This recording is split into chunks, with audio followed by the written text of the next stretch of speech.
Hey world, it's Sarah. Welcome back. Welcome to my channel if you're new. So some of you know me as Sarah Speaks, the Narcissistic Abuse Recovery Coach. I did have a previous channel a couple years back, several years back actually, that was pretty popular. And I've also worked as a twin flame expert and twin flame coach.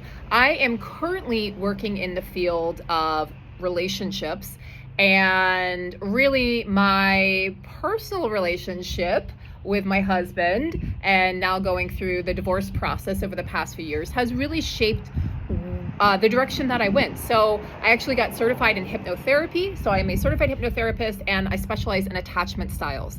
So I'm actually opening back up. I'm opening sessions up, and I'll be offering group hypnosis workshops as well in the very near future. So stay tuned for that, and welcome in if you're new, welcome back if you've been following me for a while. You guys have been incredibly patient as I've been pretty quiet for a while, but I'm back and I'm ready to start creating content and sharing it with you on the journey that I've been on. And what I want to talk about today, I want to talk about 3 things that you need to know about divorcing a dismissive avoidant. So if you know anything about attachment styles, I'm going to be going into them in a lot more detail here on the channel, but there are people who are securely attached in relationships, and this is in large part due to their childhood and how they were raised by their parents or parental figures to become securely attached. I think that's a small percentage of the population. And then we have the insecure attached. So we have what's called the disorganized, which I am a healing disorganized attachment style. And it's now being called, the new term is fearful avoidant. And I will explain that in a moment. And then we have the anxiously attached. And then we also have the dismissive avoidant. So these are all insecure attachment styles. Today I'm going to be focusing on the dismissive avoidant. My husband is a dismissive avoidant. I am a fearful avoidant. I am healing. He's also in therapy, so I will not speak for him, but I think he's likely working on that attachment style as well. But since I've been diving down this rabbit hole and started taking courses, by the way, if you're interested, Diane Poole Heller is the person that you want to start kind of going down that rabbit hole and taking courses from her. So that's what I've been doing over the past year, as well as getting certified in hypnotherapy. And what I want to tell you about the dismissive avoidant is that there's a lot of misconceptions. So I'm going to be clearing up a lot of these misconceptions about these different attachment styles. Now, what's really interesting, if maybe you've taken the quiz and you say, hey, Sarah, I'm a fearful avoidant, or it's also, again, AKA disorganized attachment style. That's mine. I'm very intimately familiar with it. I recognized it instantaneously before I even started working with a therapist who was well-versed in attachment styles. So you can imagine that having 2 avoidant types in a marriage was very volatile and very confusing. In fact, that's why I started going down the rabbit hole of attachment styles, and that's why I secured an attachment theory specialist to work with, because I said, what the hell just happened? It was like my life just imploded, okay? And I've been through a ton, as many of you have. I've been down the twin flame narrative rabbit hole, survived that. I've moved across the country twice in the past 10 years and moved back. So I've been there, okay? I have been through experiences, but this one really just sort of took the wind out of me. And so when that happens, you start going down that rabbit hole to try to secure answers. What just happened to me and why, and what role did I play, right? So I'm all about radical self-responsibility and accountability, which is where I'm currently sitting, in this place of, again, being a healing fearful avoidant, healing disorganized attachment style, having been married to a dismissive avoidant. So I want to really highlight 3 things today. And if you have any questions, please ask me in the comments. I will be happy to answer. Please like, comment, subscribe, and share the video. I've always grown my channels organically, and that is how it's really the best thing you can do for me to support the work that I do in helping you. So again, I want to clear up these misconceptions, because what I'm seeing all over social media is that dismissive avoidants are vilified, right? They're the villain. Oh, they know what they're doing. Oh, they're doing it on purpose. And actually, they're not, okay? Our nervous systems determine our attachment style. There is a neurobiology component to this. This isn't just as simple as, oh, they're being a jerk, oh, they're being an asshole, or oh, they're a narcissist. I am so tired of that term. And yes, that's coming from a former narcissistic abuse coach, but I'm really tired of hearing that because it's way overplayed. And I've used it myself. I'm guilty of that, even with my husband. And I have to apologize for that. I don't think he's watching this channel, but I have to apologize for that because I didn't know what else to do. I was so confusing, and it looks a lot like the narcissist. Now, really what narcissism is, guys, I'm not really into labels anymore. I'm not into the twin flame label. I'm not into any labels, but that is just unhealed trauma that's trapped inside of that person. I'm not excusing the behavior, right? We're all adults, so we're responsible for healing ourselves. No one's responsible for that, and no one's gonna save us, but it's unhealed trauma. So if you can look at that with a little more compassion, you will also step outside of the victim role or victim mentality that you might have been sitting in to really fully understand what's happened, okay? So the first thing I'm gonna say about divorcing, or let's say breaking up with a dismissive avoidant, is they're likely going to behave as though this is a business transaction. In fact, I used to say to my husband, I feel like marriage is a business transaction to you. And it was so disheartening for me because as a fearful avoidant or disorganized attachment style, I lean both anxious or avoidant. I'm actually more avoidant leaning, or at least I am now, having been in this relationship. In the past, I've been more anxious leaning. So that can change. You can actually be secure, enter a relationship with an avoidant type, and actually become insecurely attached. The good news is that we can all heal. So no matter if whatever insecure attachment you have, anxious attachment, dismissive avoidant, fearful avoidant, you can heal and become securely attached. So that's the great news here, okay? This isn't a life sentence or a death sentence. So they're likely going to behave as though this is a business transaction.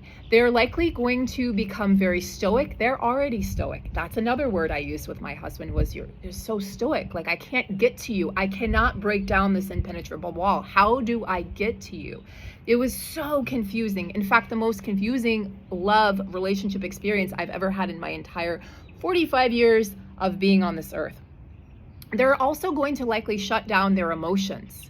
There are reasons for this. This is not to punish you. You have to step out, guys, step out of that victim mentality. They did this, they did that, point the finger, point and blame. That gets us nowhere on our healing journey. And again, I've been guilty of this also. I'm coming from a place of more compassion and understanding. I'm also 4 months out of this situation, moving through the divorce process.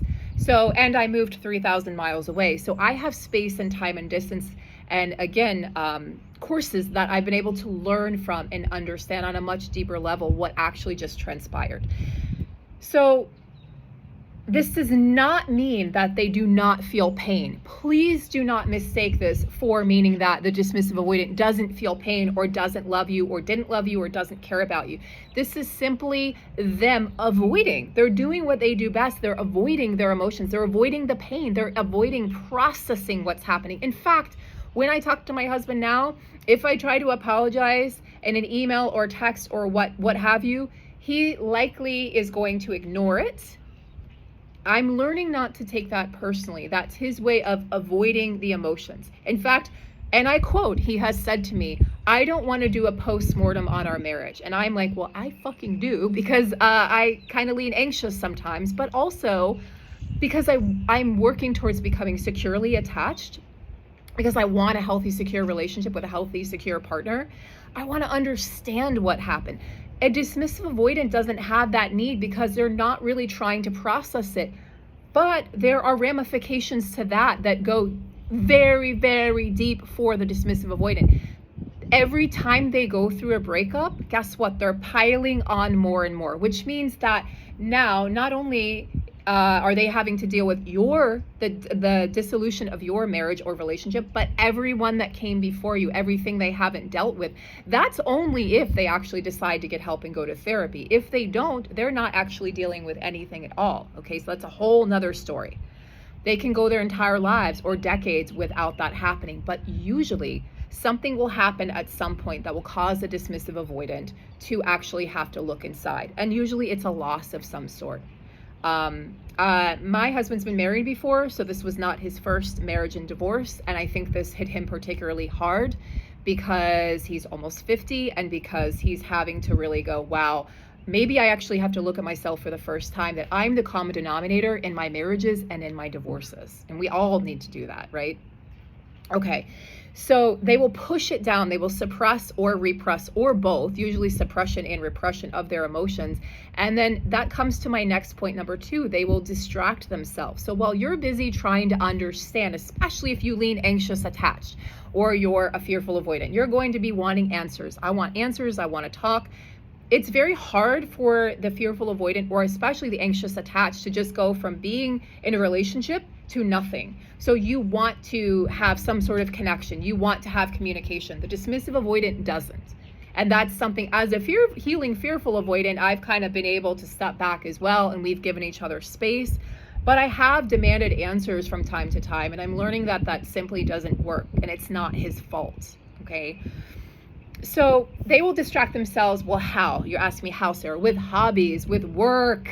With work, they can be workaholics. With friends. Some of them, unfortunately, will go right on to the next relationship. So some of them, they'll distract themselves with relationships.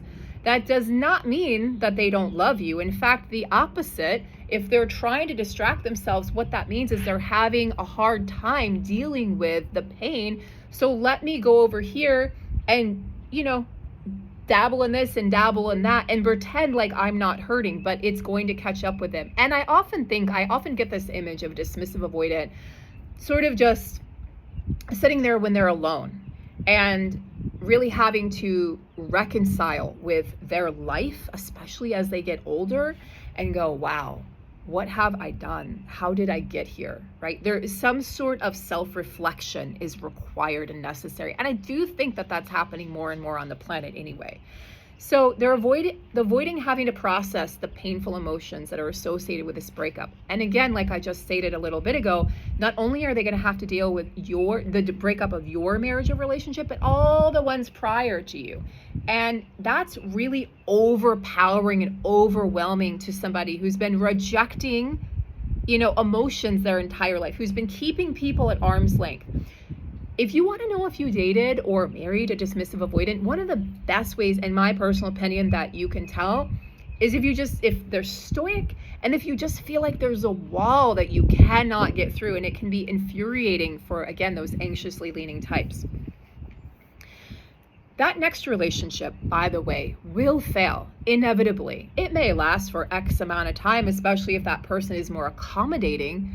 It's going to fail. Why? Because they haven't actually dealt with anything. They haven't processed anything. So they'll still be carrying all that unprocessed, unhealed pain and trauma inside of them, and it's going to get triggered and pushed out.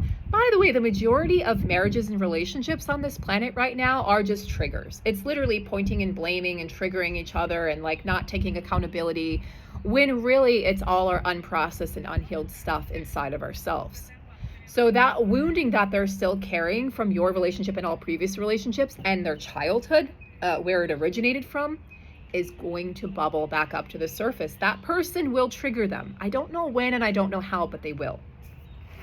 They have not miraculously healed and become the person that you always needed them to be, or the person they were in the beginning. That's a topic for another video. Why were they so accommodating, so loving, so romantic? Why were they so passionate in the beginning? I'm going to talk about that in other videos. In fact, the one that I can't wait to talk about probably next is why the dismissive avoidant, why the sex can start out really hot and heavy and passionate and intimate, and then suddenly they're making excuses, and suddenly that intimate part of your relationship is no longer. That's really important for people to understand, because you can really take that personally. I feel like, especially if you're a woman married to a dismissive avoidant man, right? Because sort of like we've always been taught as women, men chase women. Well, no, not necessarily, especially if you're married to a dismissive avoidant. That's one of the first things they will shut down, because that way, if you're not getting physically close with sex and it brings you intimately closer, then they're not having to actually deal with their painful emotions that are associated with that act. Okay, so the last point I want to make, something to know, the third point about divorcing or breaking up with a dismissive avoidant, any attempts at reconciliation, and trust me, I've been there, done that, have the t-shirt, especially before I left the marital home, before I left the state, was any attempts at reconciliation by you or well-meaning family members who are on your side, rooting you on. All his family and friends were like, no, don't do it. They're going to be met with stonewalling. In fact, it's going to solidify and cement the logical reasons they have in their mind to exit this relationship. They've already made up their mind for that dismissive avoidant. That is what's keeping them safe. You are no longer safe. That relationship is no longer safe. So you're likely going to be met with stoicism and really a commitment to carrying out the dissolution of the relationship, really a commitment to their decision. So save your pain for friends and for a therapist and people who can really hold that safe container and safe space with you, because let's face it, somebody who's at war with themselves will always be at war with you or any partner.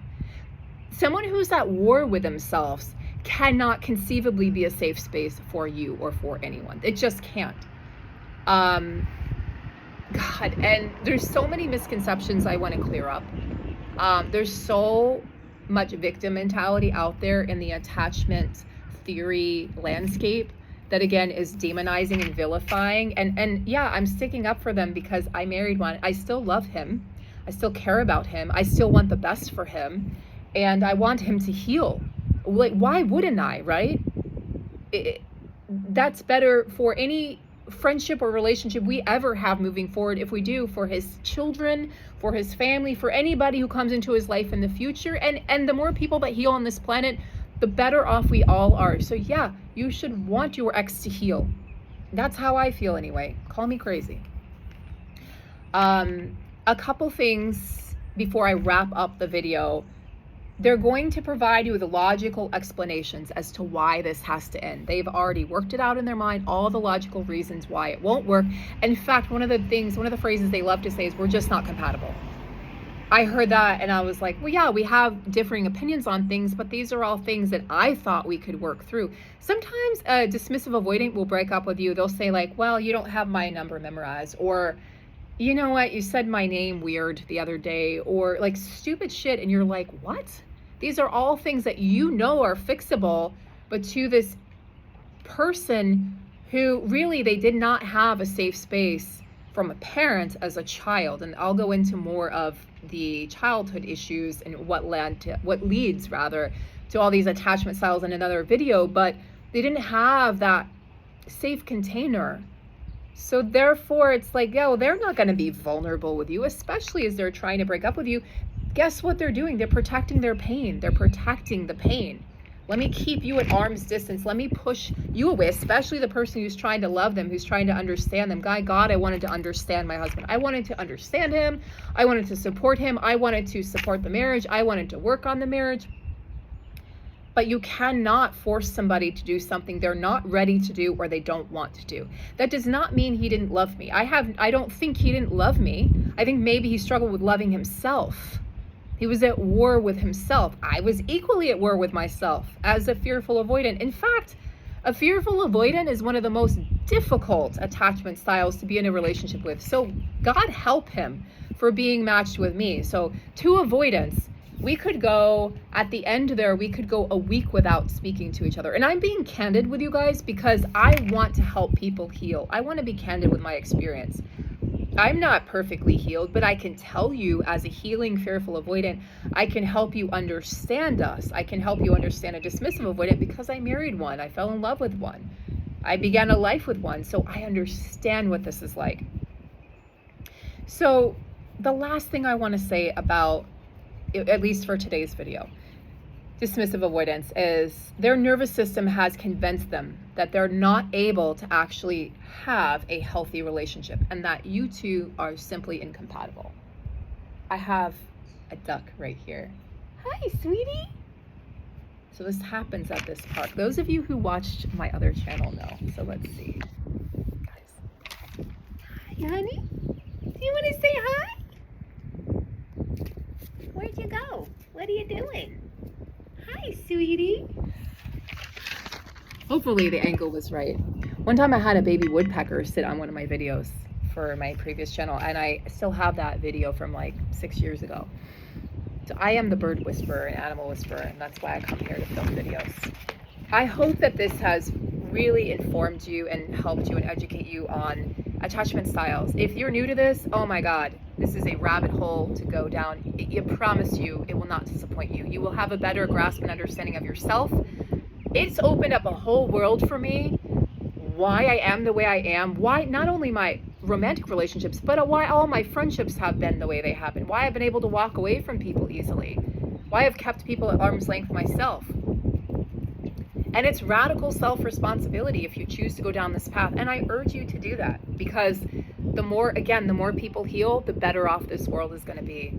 So I hope to see you on the next video. Thank you so much for tuning in. Thank you so much for anyone who's stayed with me for the past, oh my God, it's been like 3 years that I've been kind of MIA while I got married and then moved across the country and then went through everything that I went through to come back here and to be reborn as the Phoenix rising. Any other Scorpios in the house? I'm Scorpio sun, I'm actually Cancer rising, but identify with that Phoenix rising energy. I also identify with learning through pain, as we all do, right? We learn through pain. We learn through our struggles. We don't really learn when things are going well. So welcome in, right? What is it? Rumi, what is it called? The Guest House, right? Guest House, the poem. Every day a new arrival, right? In anger, a sadness, welcome and embrace it all. For each has been sent as a guide from beyond. Can you welcome in the pain? Can you welcome in the struggle? Can you welcome in the place that you're in now that you maybe didn't think you'd ever be in? God, it will humble you. So blessings to all. Have a beautiful day. I'm so happy to be back. I'm so pumped up and amped up to be back here creating content. This is where I'm supposed to be. Thank you so much for having me. Take care.